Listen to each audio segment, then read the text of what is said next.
सरद यूनिवर्सिटी में हुई फायरिंग पर वन लाइनर ये है कि असल मुजरिम डॉक्टर जदून है, जो करप्ट था, जो जिनसी हरासानी करता था, जिसके ऊपर बेबहा इल्जामात थे, जो डिसमिस भी हो चुका था।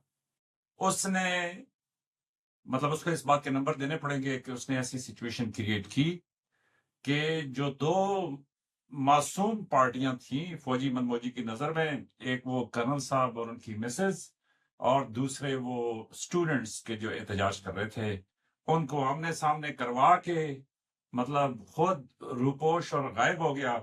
और पीछे पूरा पाकिस्तान, पूरी दुनिया जो है वो कोई कर्नल साहब की बहस कर रहा है और कोई जो स्टूडेंट्स की बहस कर रहा है। तो मेरे ख्याल में कि जो अरबाब इख्तियार हैं उनको इसका सख्ती से नोटिस लेना चाहिए, और उसमें ये करना चाहिए कि ये जो डॉक्टर जदून है इसको तलाश करके, क्योंकि मेरी खबरों के मुताबिक, ये मेरी इतलात के मुताबिक, ये जो मैंने सोशल मीडिया से ली है, ये साहब अभी तक गायब हैं।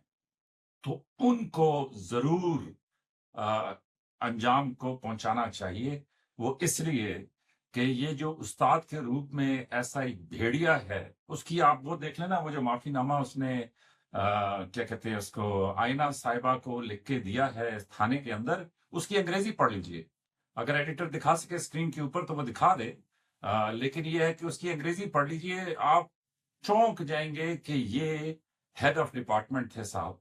और ये फिर जो इस तरह के कंटुटे होते हैं, ये अपने साथ डॉक्टर भी लगाते हैं, वकील भी लगाते हैं, ये सब कुछ लगा लेते हैं। वो इसलिए कि इनको एक फार्मूला मिल जाता है कि सिस्टम में ये जो खराबियां हैं उनका फायदा कैसे उठाना है।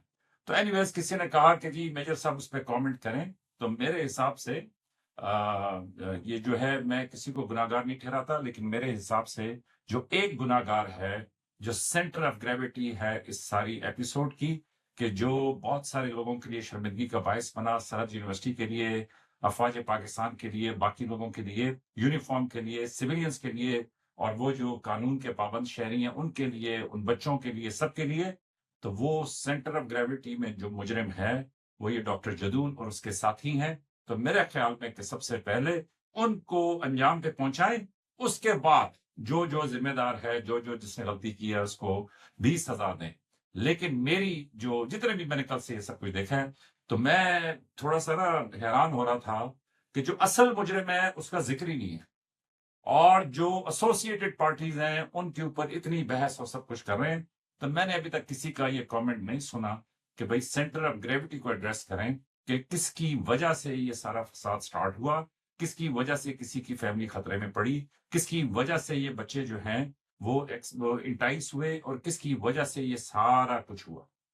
तो एनीवेज, मेरा ख्याल में ये एक इंडिविजुअल वाकया है, इसमें जो जिसकी गलती है उसके ऊपर मेरा ख्याल में कि जी गवर्नमेंट ने भी कह दिया है, और उसके बाद इदारे के जो तर्जुमान हैं उन्होंने भी कहा है कि जी इसके ऊपर जो कानून के मुताबिक, फाइंडिंग्स के बाद जो कानून के मुताबिक एक्शन होगा वो किया जाएगा। तो एनीवेज, मेरी वन लाइनर फौजी मनमौजी में ये है कि जो असल मुजरिम है, और यही दुनिया की हकीकत भी है, कि जो असल वारदातिया है वो गायब हो जाता है, उसका पता ही नहीं चलता। और जो सामने कहानी नजर आती है, लोग उसके ऊपर अपनी अपनी ओपिनियंस और सब कुछ बना लेते हैं, और इतनी बात फैल जाती है। वो मैंने आपको एक लतीफा भी सुनाया था कि जिसके अंदर एक चौधरी साहब जो हैं वो दरिया क्रॉस कर रहे होते हैं, कोई मिरासी जो होता है उनका उसके साथ अनाद होता है या किसी बात के ऊपर वो खुश नहीं होता। तो जब कश्ती बीच दरिया में पहुंच जाती है, बहुत सारे लोग उसके अंदर भरे हुए होते हैं, तो वो दूर से चौधरी साहब करता हुआ आता है, और वो ये फैला देता है कि चौधरी साहब आपकी बेटी भाग गई है। वो किश्ती वापस मोड़ते हैं, चौधरी साहब घर आते हैं तो बेटी घर ही होती है। तो लोग कहते हैं चले शुक्र करें कि बचत हो गई। तो वो चौधरी साहब कहते हैं बचत क्या होगी, मैं अब कहां से उन 500 लोगों को जाके बताऊं कि जी मेरी बेटी नहीं भागी। तो सोशल मीडिया की दुनिया में ये मल्टीप्लाइड बाई मतलब many times, raise to the power many times है, कि अभी कर्नल गुनाहगार, मतलब उसने क्यों वेपन इस्तेमाल किया, वो बच्चे क्या कर रहे थे, ये सारी बहसें हो रही हैं। लेकिन जो असल मुजरिम है उसको आइडेंटिफाई और उसको स्क्वेयरली रिस्पॉन्सिबल करना जरूरी है, और उसके साथियों को, कि जिसने उसकी मावनत की, क्योंकि वो खुद मुजरिम ज़हनियत का मालिक था, और उसके साथ जो सारे शामिल हुए वो भी मुजरिम हैं। और देखें कितने लोगों को उसने कितना बदनाम कर दिया और कितनी उनके ऊपर मुसीबत डाल दी। तो एनीवेज, लाइक सब्सक्राइब और शेयर करें। इसके अलावा जो बाकी तफसीलात हैं वो आपको मिल गई होंगी। تو دیکھتے رہیے فوجی من موجی. آپ کی محبتوں کا بہت شکریہ.